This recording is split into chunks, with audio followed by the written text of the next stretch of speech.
দেশের 10 জেলার উপর দিয়ে দুপুরের মধ্যেই ঘন্টায় 60 কিলোমিটার বেগে দমকা বা ঝোড়ো হাওয়া বয়ে যেতে পারে বলে সতর্ক করেছে আবহাওয়া অধিদপ্তর। একই সঙ্গে এসব এলাকায় বৃষ্টি ও বজ্রপাতের আশঙ্কাও রয়েছে।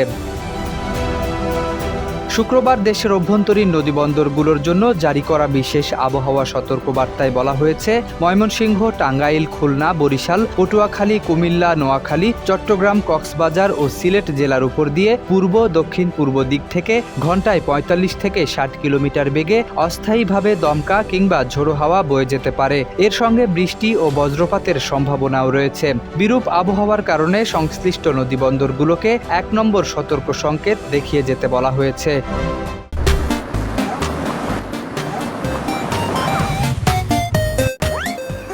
আবহাওয়া অফিস জানিয়েছে, ঝড়ো হাওয়ার সময় নদীপথে চলাচলকারী নৌযানগুলোকে সতর্কতার সঙ্গে চলাচল করতে হবে। এদিকে শুক্রবার সন্ধে 6টা পর্যন্ত দেশের জন্য দেওয়া আবহাওয়ার পূর্বাভাসে বলা হয়েছে, রংপুর, রাজশাহী, ময়মনসিংহ, ঢাকা, চট্টগ্রাম ও সিলেট বিভাগের অনেক জায়গায় এবং খুলনা ও বরিশাল বিভাগের কিছু কিছু স্থানে অস্থায়ীভাবে দমকা হাওয়া, বিদ্যুৎ চমকানো সহ হালকা থেকে মাঝারি ধরনের বৃষ্টি ও বজ্রবৃষ্টি হতে পারে। পাশাপাশি দেশের বিভিন্ন স্থানে মাঝারি থেকে ভারী বর্ষণের সম্ভাবনাও রয়েছে বলে জানিয়েছে আবহাওয়া অধিদপ্তর। তবে দিন ও রাতের তাপমাত্রা প্রায় অপরিবর্তিত থাকতে পারে বলে পূর্বাভাসে উল্লেখ করা হয়েছে।